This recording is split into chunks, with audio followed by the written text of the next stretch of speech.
প্রিয় দর্শক, এনটিভি নিয়মিত সাপ্তাহিক সঙ্গীত আয়োজন তারাতারে রচিত অনুষ্ঠানে আপনাদের সবাইকে স্বাগত জানাচ্ছি। আমি ফারহানা শামিন আওলাদ। আমাদের এই মাসের তারকা রাধারমণ। রাধারমণ একাধারে সাধক কবি, বৈষ্ণব বাউল এবং ধামাইলের প্রবর্তক। তাকে ঘিরেই থাকছে আমাদের আজকের অনুষ্ঠানে গান শোনাবার জন্য আমাদের স্টুডিওতে আমন্ত্রণ জানিয়েছি অনিমা মুক্তি গোমেজকে। শিল্পী অনিমা, আপনাকে স্বাগত জানাচ্ছি আজকের অনুষ্ঠানে। রাধারমণের গান প্রসঙ্গে আলোচনা করবার জন্য আমাদের স্টুডিওতে আমন্ত্রণ জানিয়েছি লেখক এবং ঢাকা বিশ্ববিদ্যালয়ের থিয়েটার অ্যান্ড পারফরমেন্স স্টাডিজ বিভাগের শিক্ষক শাহমান মৈশানকে। শাহমান, আপনাকে আমন্ত্রণ জানাচ্ছি আমাদের আজকের অনুষ্ঠানে। ধন্যবাদ। আপনার সাথে কথা শুরু করবার আগে আমরা একটা গান শুনে নিতে পারি কি অনিমার কাছ থেকে?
আইলো না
ধন্যবাদ অনিমা, অনেক ধন্যবাদ। শাহমান, আমরা তো রাধারমণের গান শুনছি এবং প্রায় 100 বছর পুরনো গানগুলো, তাই না? তো এই গানের ফিলোসফিক্যাল দিকটা কি আপনার কাছে যদি একটু জানতে চাই। আসলে স্রষ্টার বিচার তার সৃষ্টিকর্মের বিশ্লেষণের মধ্য দিয়ে সম্ভব। একটু আগেই যে অনিন্দ সুন্দর গানটি আমরা শুনলাম, সেখানে দুটো ব্যাপার আছে। প্রথমত হচ্ছে যে আমরা যদি দেখি যে রাধা শ্যামের প্রতি তার যে বেকুলতা আছে, সেটার জন্য সে বলছে যে আমি বিনি সুতো দিয়ে মালা গাঁথব। তার মানে যা নাই, যা অনুপস্থিত, অদৃশ্য, অর্থাৎ হচ্ছে যে সৃষ্টির জন্য যে কল্পনার আশ্রয় নিতে হয়, বিমূর্ত ব্যাপার যা নাই সেটা দিয়ে সে হচ্ছে যে দেবে। ফলে একদিকে তুচ্ছের আকুতি প্রকাশ পাচ্ছে বৃহতের জন্য, এবং সেই তুচ্ছের কিছুই নাই, কিন্তু তার হচ্ছে যে আকুতিটা আছে, এটা ইম্পর্টেন্ট। রাধারমণ গান করছে, আসলে গান উপলক্ষ নয়, গান কেবল মাধ্যম মাত্র। মূল লক্ষ্য হচ্ছে যে ভাবের বিস্তার করা, গানের মধ্য দিয়ে ভাবনার বিস্তার করা। তার মানে রাধারমণ আসলে একজন ভাবুক। পশ্চিমা দুনিয়াতে হচ্ছে যে ফিলোসফির চর্চা হচ্ছে বুদ্ধিবৃত্তিক কর্মকাণ্ড হিসাবে, আর বাংলা অঞ্চলে হচ্ছে যে রাধারমণ যে গান করছেন সেটা করছেন তার দেহতাত্ত্বিক চর্চার অংশ হিসাবে, অর্থাৎ কায়া সাধনের অংশ হিসেবে। রাধারমণ হচ্ছে যে কৃষ্ণ প্রেমে আকুল হয়ে হচ্ছে যে যখন সাধনায় হচ্ছে যে মগ্ন থাকতেন, সংকীর্তনে মগ্ন থাকতেন, নাম জপ করতেন, তখন গানগুলো হচ্ছে এক ধরনের ভাবাবেশ থেকে উনি বলতেন, উচ্চারণ করতেন, সুরারূপ করতেন, এবং তার শিষ্যরা সেই গানগুলো হচ্ছে যে স্মৃতিতে এবং শ্রুতিতে নিয়ে যেত। সেই জন্য দেখবেন যে রাধারমণের গান কেবল হচ্ছে যে একজন ব্যক্তি রাধারমণ নন, বরং হচ্ছে যে রাধারমণ একটি বিশেষ ভাবান্দোলনের, একটি বিশেষ ধারার প্রতিনিধিত্ব করছেন এবং জনসমষ্টির কণ্ঠস্বর হয়ে উঠছেন। সেই জন্য তার গান যতটা না লিখিত সাহিত্যের অংশ, এর চেয়ে বেশি এটা স্মৃতি ও শ্রুতিবাহিত। আরো কিছু কথা বলবার আগে আরেকটা গান শুনে নেই, রাধারমণ দত্তের আমি ভাটিয়ালি অঙ্গের একটি গান গাইব।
উজান গাঙে থাকো বাসি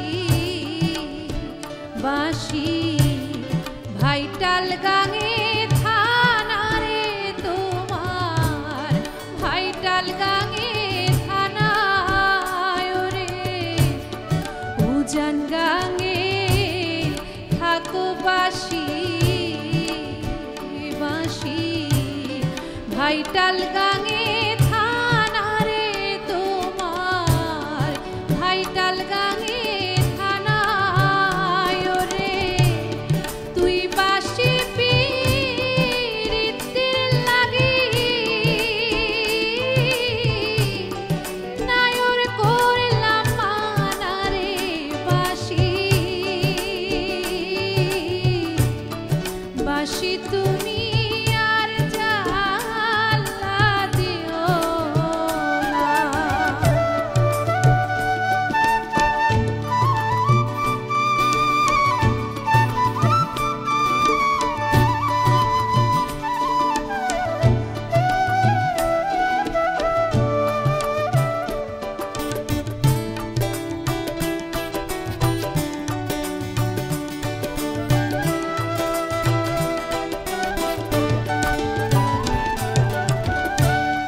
বাঁশের বাঁশি বাঁশি তরল বাঁশের আগারে তোমার তরল বাঁশের আগায় হয় অষ্ট বাংলা বাঁশের বাঁশি বাঁশি তরল বাঁশের আগারে তোমার তরল বাঁশের আগায় ওরে নাম ধরিয়া বাজাই বাঁশি কলঙ্কিনী রাধারে বাঁশি বাঁশি তুমি আর জ্বালা দিও না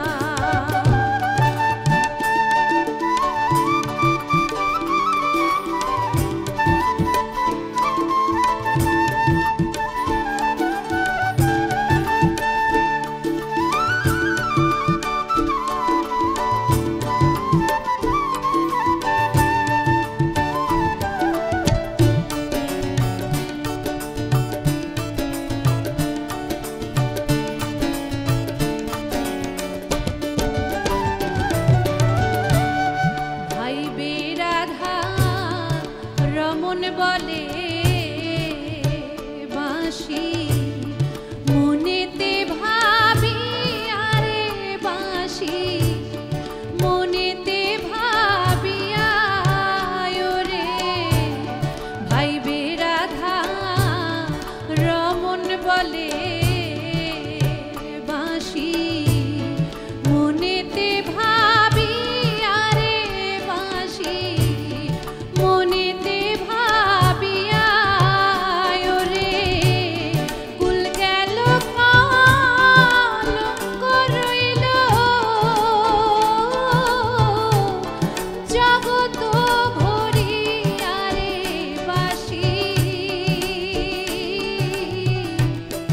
বাঁশি তুমি আর জ্বালা দিও না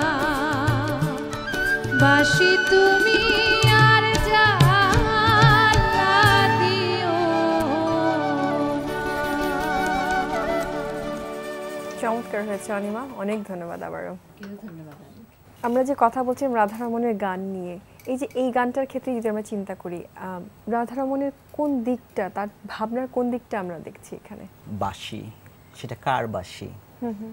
বাঁশি হচ্ছে যে পরমের বাঁশি, অ্যাবসোলিউট যে কৃষ্ণের বাঁশি। এখানে আমরা গানটার যদি রচনা পদ্ধতি, গায়ন পদ্ধতি দেখি, তাহলে দেখব যে হচ্ছে যে রাধারমণ স্বয়ং নারীভাবে আপ্লুত হয়ে, রাধা হয়ে, পুরুষ রাধারমণ নারীভাবে আপ্লুত হয়ে গাইছে। বাঁশির জ্বালা আর সইতে পারছে না, মানে হচ্ছে যে বাঁশি তুমি আরো জ্বালা দাও। রাধারমণের যে বাঁশি যে বাজাইছে সে হচ্ছে যে কৃষ্ণ। এই কৃষ্ণ বা পরম হচ্ছে যে তার সাথে সাধারণ মানুষ হিসাবে, তুচ্ছ মানুষ হিসাবে রাধারমণ কিংবা রাধা বা আমরা সাধারণ তুচ্ছ দৈনন্দিন জীবনের ক্লিব আবর্তে যারা হচ্ছে যে বাধা পড়ে থাকি, তাদের সবসময় একটা বিচ্ছেদের যন্ত্রণা আছে।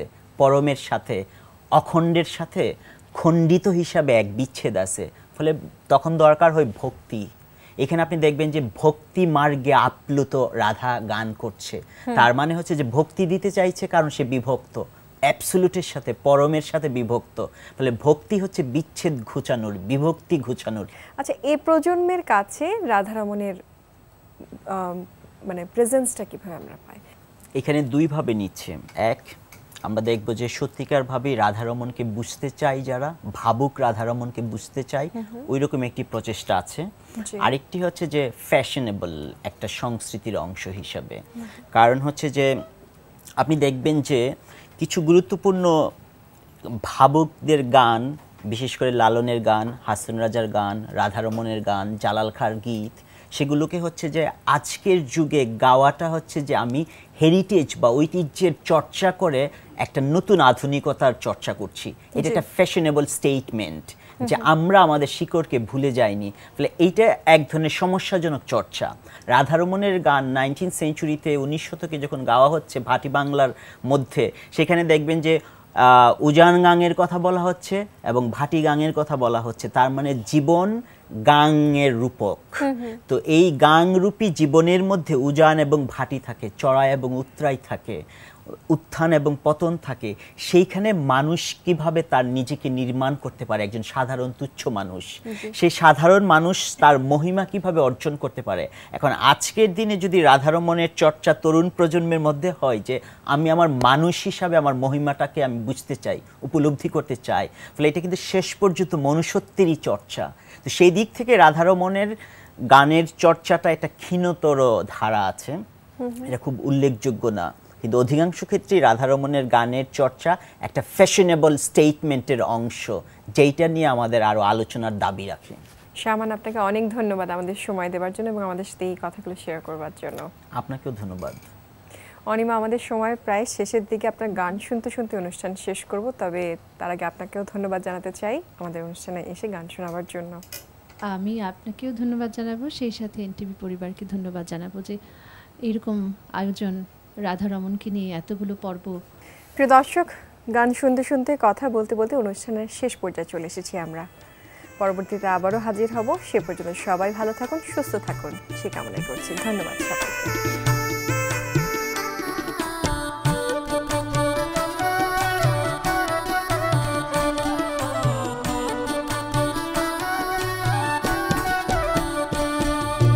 চুয়াও চন্দন আনো কটোরাই ভরিয়া, কটোরাই ভরিয়া, চুয়াও চন্দন আনো কটোরাই ভরিয়া, কটোরাই ভরিয়া। এগো আইলে বন্ধু দিও চন্দন, আইলে বন্ধু দিও চন্দন, সিটাইয়া সিটাইয়া কুঞ্জ সাজাও গিয়া, রে গো আসবে শ্যামকালিয়া, কুঞ্জ সাজাও গিয়া।